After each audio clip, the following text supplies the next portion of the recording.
यहाँ तक हमने पढ़ा था। अब हमें पढ़ना है यहाँ से core of the core schemes. हमने खत्म किया, अब कोर स्कीम्स ये चल रही हैं। ओके, चलिए पढ़ते हैं। इसमें कुछ ऐसी स्कीम्स है जो पढ़ने लायक बिल्कुल भी नहीं है, जहाँ से सवाल बिल्कुल भी नहीं आ सकता, लेकिन फिर भी मैंने उन स्कीम्स के बारे में थोड़ा थोड़ा बताया, क्योंकि बेसिक सवाल ही आ सकता है कि कब लॉन्च हुई, कौन सी मिनिस्ट्री के अंदर है, क्या एम है, ऐसे बेसिक सवाल ही आ सकते हैं। चलिए स्टार्ट करते हैं हम यहाँ से। ओके, देख लीजिए, नेशनल एजुकेशन मिशन या समग्र शिक्षा अभियान। ओके, समग्र शिक्षा अभियान या नेशनल एजुकेशन मिशन, ये कब लॉन्च हुआ? 2018 में। और ये एजुकेशन के बारे में है, एजुकेशन बढ़ाना है, ठीक है, अच्छी तरह एजुकेशन लाना है। दूर से आपको लगता है नेशनल एजुकेशन मिशन एजुकेशन के बारे में ही होगा। अब ये लॉन्च हो 2018 में, लेकिन इसमें 4 स्कीम्स आए जो कि पहले ही लॉन्च हुए थे। तो इन्होंने, इस स्कीम ने इन 4 स्कीम्स को सबस्यूम किया, मतलब कि ये 4 स्कीम्स ऑलरेडी आई हुई थी, लेकिन ये स्कीम के अंदर 2018 में ये चीजें आई। अब आपको जानना है, नेशनल एजुकेशन मिशन जो 2018 में लॉन्च हुआ, वो एक अम्ब्रेला स्कीम है जिसके अंदर 4 स्कीम्स सबस्यूम हुई।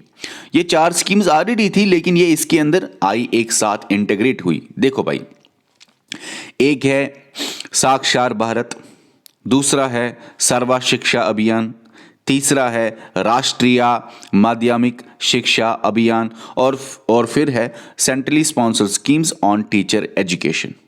तो ये 4 सब स्कीम्स आप इनको बोल सकते हो, हैं किसके अंडर है? ये नेशनल एजुकेशन मिशन के अंदर। ओके, अब है साक्षर भारत। क्या बोलता है? बोलता है कि लिटरेट सोसाइटी बनाना है, पूरे इंडिया को, पूरे कंट्री को लिटरेट बनाना है डिफरेंट टीचिंग प्रोग्राम्स से।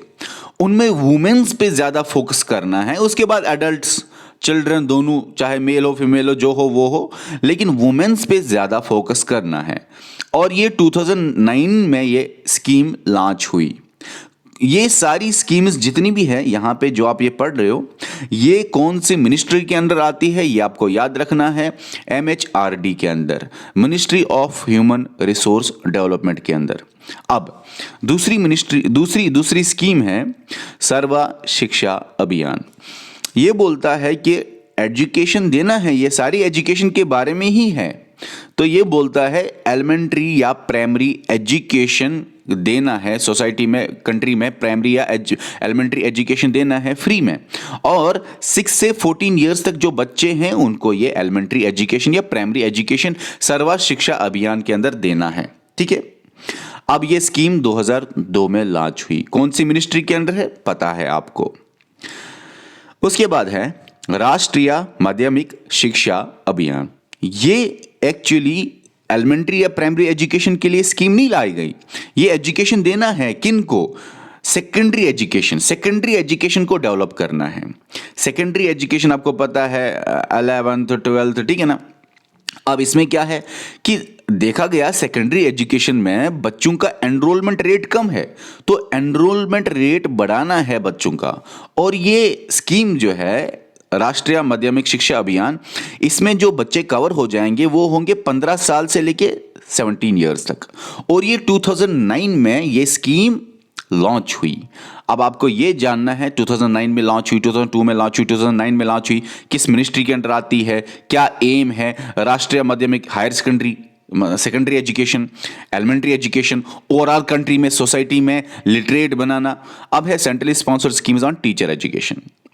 टीचर्स को ट्रेन करना है, इसका मकसद बस इस स्कीम के अंदर टीचर्स को ट्रेन करना है, क्रिएटिविटी लानी है, वो टीचर्स एफिशिएंट बनने चाहिए। स्कीम लॉन्च हुई थी 1987 में। National programme of mid day meal in schools. देखो भाई, मिड डे मील स्कीम आपने सुना ही होगा। लॉन्च कब हुई? 1995 में। हर एक बच्चा जो भी है, जो भी कंट्री में बच्चा है, 6 से 14 इयर्स तक, हर एक बच्चा, चाहे वो मेल हो फीमेल हो, 6 से 14 इयर्स तक वो बच्चा होना चाहिए। उसको मिड डे मील्स का फ़ायदा मिलेगा और वो बच्चा क्लास फर्स्ट से लेके क्लास 8th तक वो एनरोल होना चाहिए। ठीक है, क्लास फर्स्ट से लेके क्लास 8th तक वो एनरोल होना चाहिए और साथ में वो अटेंड भी करना चाहिए स्कूल। ऐसा नहीं कि वो स्कूल आए एक साल में 2 बार, तो अटेंडेंस भी उसकी होनी चाहिए। तो याद रखना, मिड डे मील्स में या national programme of mid day meals in schools में ये स्कीम लॉन्च हुई 1995 को, जिस स्कीम के अंदर हर एक बच्चे को फ़ायदा मिलेगा। और वो बच्चा कौन होगा? 6 से 14 ईयर्स तक क्लास फर्स्ट से लेके 8th तक एनरोल होना चाहिए, अटेंड करना चाहिए स्कूल। और उसको क्या मिलेगा अगर ये बच्चा होगा? उसको मिड डे मील के अंदर मील मिलेगा, उसको मील मिलेगा। और याद रखना, जो उसको मील मिलेगा वो काफ़ी न्यूट्रिशनल होगा। फर्स्ट से लेके 5th तक जो बच्चे हैं उनको 450 कैलोरीज मिलेंगे उस मील के अंदर, एनर्जी मिलेगी 450। 6th से लेके 8th तक जो बच्चे हैं उनको 700 कैलोरीज उस मील के अंदर मिलेंगी। और ये जो फर्स्ट से लेके 5th तक बच्चे हैं जिनको बोलते हैं प्राइमरी क्लासेस, और जो ये 6th से लेके 8th तक बच्चे हैं, 8th तक बच्चे हैं 6th से 8th, उनको बोलते हैं अपर प्राइमरी क्लासेस। तो सिंपल में मैं बोलूंगा प्राइमरी क्लासेस को इतने कैलोरीज और 12 gram protein. Upper primary classes जिसमें ये क्लासेस आते हैं उनको 700 कैलोरीज और 20 ग्राम्स प्रोटीन। ठीक है ना, ज्यादा बड़े बच्चे ज्यादा कैलोरीज और ज्यादा प्रोटीन चाहिए। अच्छा, प्रोटीन क्यों? क्योंकि देखा गया कि प्रोटीन डेफिशिएंसी बहुत ज्यादा कंट्री में थी। अब देखो भाई, इसमें और भी चीज़ें हैं, इसमें सिर्फ ये नहीं है कि प्रोटीन ही है, ये विटामिन्स और मिनरल्स बाकी चीज़ें भी हैं इसमें। क्योंकि आप मिड डे मील के अंदर देखोगे बहुत सारी चीज़ें हैं, सिर्फ चावल ही नहीं देते, बहुत सारी चीज़ें टाइम टू टाइम देते हैं ताकि न्यूट्रिशनल बेनिफिट्स मिले। अब आगे देखते हैं। अच्छा, इसमें क्या है? अब फ्री ये मील मिलना चाहिए, मगर except school holidays. School holidays के बगैर ये बाकी दिन जब भी स्कूल ऑन होगा मील मिलना चाहिए, और एक मील मिलना चाहिए। ठीक है, और याद रखना एटलीस्ट एक मील मिलेगा, लेकिन वो मील भी एक साल में अगर देखेंगे तो 200 दिन पर ईयर वो मील होना चाहिए। 200 डेज पर ईयर में वो एक मील मिलना चाहिए दिन में बच्चों को। ठीक है, अच्छा, ऐसा ना हो कि हॉलीडेज ही लगाए कोई स्कूल रोज, लेकिन ये भी याद रखना है 200 कम से कम 200 डेज का मील देना है बच्चों को पर ईयर, और ये गवर्नमेंट स्कूल्स में है। देखते हैं हम यहाँ पे। अच्छा, लॉन्च हुआ इस डेट पे, लेकिन कौन सी मिनिस्ट्री के अंदर आता है? Ministry of human resource development. और ये भी याद रखना, ये सारे गवर्नमेंट स्कूल्स के लिए एप्लीकेबल है। ठीक है, और ये भी याद रखना, ये जो खाना होगा, मील होगा, उसमें बहुत ज़्यादा न्यूट्रिशनल वैल्यू होगा। अब एक इंपॉर्टेंट पॉइंट याद रखना, जो कॉस्ट ऑफ फूड ग्रेन है वो सेंटर ही भेजेगा। कॉस्ट जो उठाएगा फूड ग्रेन्स का वो सेंटर उठाएगा, लेकिन जो बाकी का खर्चा है फूड ग्रेन्स के बगैर, जो मैनेजमेंट, देना, पकाना, जो भी बाकी खर्चा है फूड ग्रेन्स के बगैर, वो शेयर होगा between centre and states. Okay, चलते हैं आगे। भाई सवाल अगर है तो याद रखना, अपर प्राइमरी क्लासेस ये इनको क्या क्या मिलेगा और उनको क्या मिलेगा। अब है ICDS integrated child development services. देखो भाई, ICDS जो है ना, ये लॉन्च हुई 1975 को। मिनिस्ट्री कौन सी है? Ministry of women and child development. Launch कब हुई, मिनिस्ट्री कौन सी है, ये बहुत इंपॉर्टेंट है भाई। लॉन्च, मिनिस्ट्री और एम तो आप अंदाजा लगा सकते हो, चाइल्ड का डेवलपमेंट होगा, कुछ ना कुछ होगा इसके रिलेटेड, लेकिन लॉन्च और मिनिस्ट्री याद रख के जाना। लॉन्च 1975 को, कुछ बुक्स लिखती है 1778, 1776, 1770, तो आप वहाँ पे टिक मारना जो कि नज़दीक वाली डेट हो। ठीक है, लॉन्च हुआ 1975 को, ministry of women and child development के अंदर है ये। इसमें क्या है कि इसमें खाना देना है, प्री स्कूल एजुकेशन देना है, प्राइमरी हेल्थ केयर देना है, और भी कुछ चीज़ें देने हैं जो हम देखेंगे अंडर 6 ईयर्स ऑफ एज जो बच्चा होगा, और उनके मदर्स भी, चाहे वो प्रेग्नेंट हो या लैक्टेटिंग हो। ठीक है, ये आपको याद रखना है, मदर को भी बेनिफिट और बच्चे को भी बेनिफिट। ICDS में मदर चाहे प्रेग्नेंट हो या लैक्टेटिंग हो, और बच्चा 6 साल से कम होना चाहिए, दोनों को इस स्कीम के अंदर बेनिफिट दिया जाएगा। इसके अंदर 6 सर्विसेज दिए जाते हैं आईसीडीएस के अंदर आंगनवाड़ी सेंटर्स पे, जहाँ पे वर्कर्स होते हैं, आंगनवाड़ी सुपरवाइजर्स होते हैं, जो ये आंगनवाड़ी सेंटर्स पे ये सर्विसेज देते हैं। तो 6 तरह के सर्विसेज देते हैं आईसीडीएस प्रोग्राम के अंदर आंगनवाड़ी सेंटर्स में। किन के लिए बेनिफिट होगा? मदर्स और बच्चों के लिए।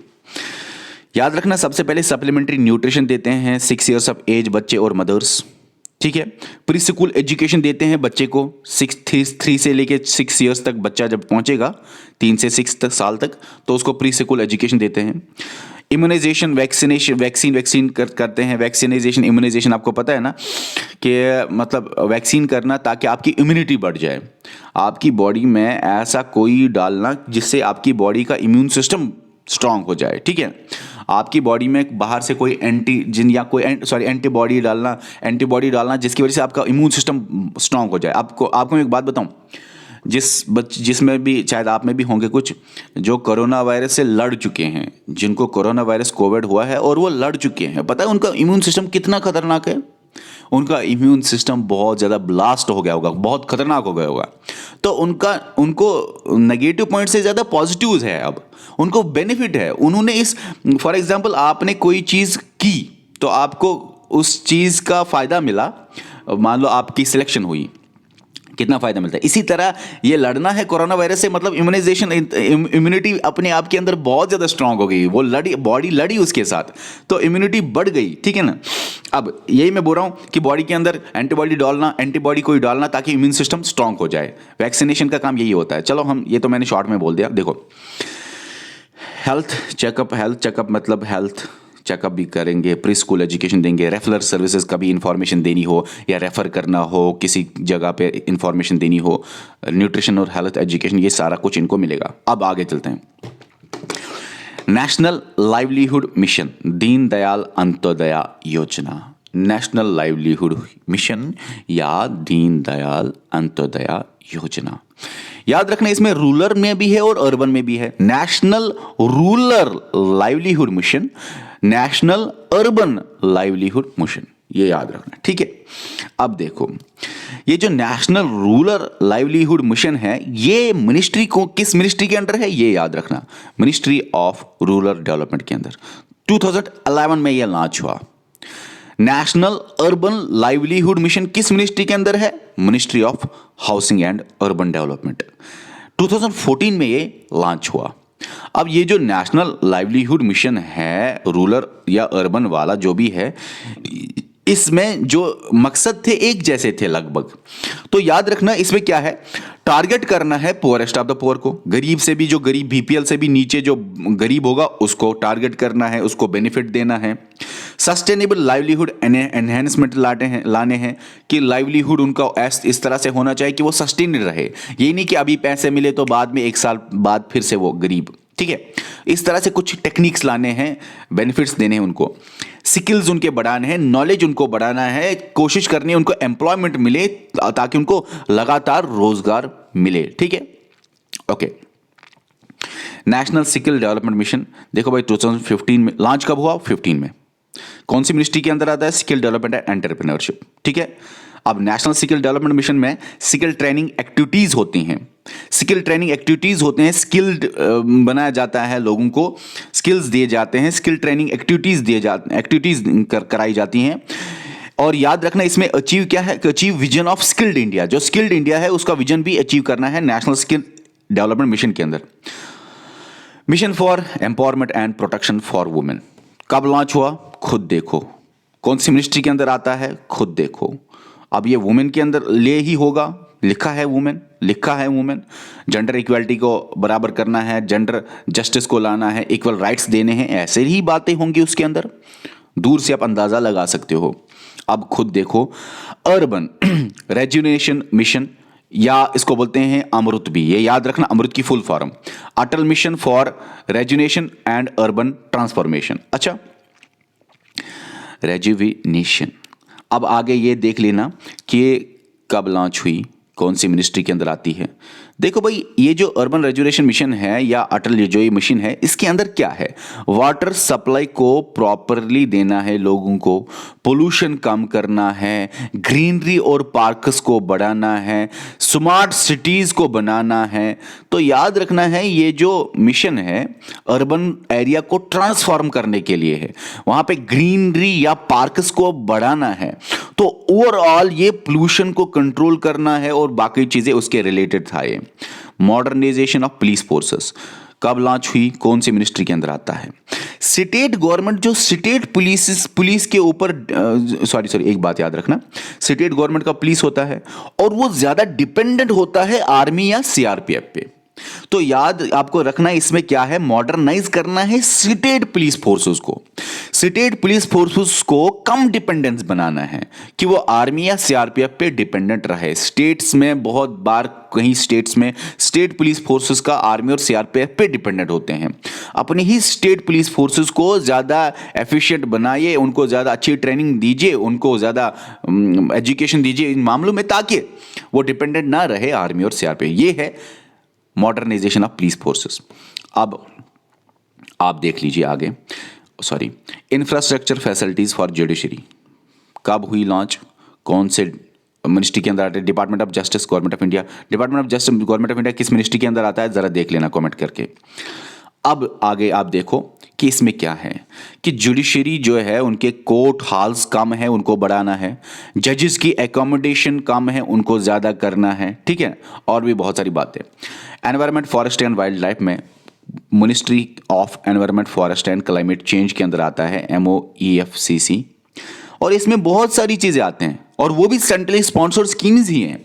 प्रोजेक्ट टाइगर को बचाना है, टाइगर को कंजर्व करना है, टाइगर प्रोजेक्ट एलिफेंट, ठीक है, और फॉरेस्ट मैनेजमेंट, एक्वेटिक इकोसिस्टम्स, ये सारे उसके अंदर आते हैं। ऑप्शनल स्कीम्स हैं। अब ऑप्शनल स्कीम्स में बॉर्डर एरिया डेवलपमेंट प्रोग्राम या BADP है, मिनिस्ट्री है ये है लॉन्चिंग डेट। इसमें क्या था कि बॉर्डर एरियाज को डेवलपमेंट करना है। बॉर्डर एरियाज जितने भी बॉर्डर एरियाज है और जिस कंट्री के साथ वो एरियाज लगे हैं, जिस स्टेट के अंदर हैं, वो बॉर्डर स्टेट्स आपको पता है कौन कौन से हैं, उन स्टेट्स के अंदर जो एरियाज हैं उनको डेवलपमेंट करना, रोड्स बनाना, हेल्थ इंफ्रास्ट्रक्चर देना, प्ले फील्ड्स बनाना, ब्रिजेस बनाना, और खासकर 10 किलोमीटर तक, बॉर्डर से लेके 10 किलोमीटर तक ये सारी चीजें बनाना है, क्योंकि वहां पे डेवलपमेंट की नीड है, वहां पे इंफ्रास्ट्रक्चर उतना अच्छा नहीं है। उसके बाद है श्यामा प्रसाद मुखर्जी अर्बन मिशन। 2016 में ये लॉन्च हुआ, मिनिस्ट्री ऑफ रूरल डेवलपमेंट के अंदर है। और देखो अर्बन मिशन, रूरल और अर्बन मिला के, अब क्या है, रूरल एरियाज को डेवलप करना है ताकि वो अर्बन के कंपेयर आ जाए, अर्बन के मुकाबले में आ जाए, या अर्बन विलेजेस बनाना है, ठीक है ना। रूरल और अर्बन का गैप कम करना है, रूरल एरियाज को डेवलप करना है, अर्बन विलेजेस उनको बनाना है। और कैसे होगा, अगर आप इन्वेस्टमेंट करोगे रूरल एरियाज में तो एम्प्लॉयमेंट अनएम्प्लॉयमेंट जो है वो कम होगी, एम्प्लॉयमेंट होगी ज्यादा, पॉवर्टी खुद ब खुद कम होगी। इन्वेस्टमेंट इन रूरल एरियाज की आइडिया है इस मिशन का। उसके बाद है नेशनल रिवर कंजर्वेशन प्लान, इस डेट पे लॉन्च हुआ, इस मिनिस्ट्री के अंदर आता है। क्या करना है इस प्लान के अंदर, प्रिवेंट करना है पोल्यूशन ऑफ रिवर्स, जो पोल्यूशन ऑफ रिवर्स होता है उसको प्रिवेंट करना है, बचाना है, पोल्यूशन का खत्म करना है, रिवर्स को क्लीन करना है। और गंगा एक्शन प्लान भी आपने सुना होगा कि गंगा को क्लीन करना है, पोल्यूशन से बचाना है, वो भी इसके अंदर आता है। तो ये सारी चीज़ें हैं स्कीम्स, और मुझे नहीं लगता कुछ स्कीम्स इंपॉर्टेंट हैं, कुछ बहुत इंपॉर्टेंट है लेकिन कुछ ज़्यादा इंपॉर्टेंट नहीं है। लेकिन फिर भी आप लॉन्च डेट, एम, उस स्कीम के अंदर अगर कोई सब स्कीम आती है वो भी याद रखो। लॉन्च डेट, एम क्या है, ऑब्जेक्टिव क्या है, कौन सी मिनिस्ट्री के अंदर आती है, मिनिस्ट्री तो नहीं भूलना, ये याद रखना। और अगर आप कर सकते हो एक्स्ट्रा तो ये करना कि कौन सा प्राइम मिनिस्टर था तब। लेकिन वो आपको अगर पॉलिटी में अंदाजा होगा 2015 के बाद, 2014 के बाद ये प्राइम मिनिस्टर है, उससे पहले ये प्राइम मिनिस्टर होगा, तो आप ऑप्शन को कर सकते हो। अगर थोड़ा भी आपको पता है प्राइम मिनिस्टर 2-4 लास्ट वाले, ये तो सबको पता होगा, लास्ट के 3-4 प्राइम मिनिस्टर कौन कौन है ये तो पता ही होगा, है ना। तो आप कर सकते हो वो भी, वहां से भी अगर आया, अगर मतलब कम चांसेस है। चलिए, ये था टॉपिक आज का, बस यही है। Okay dear students, bye.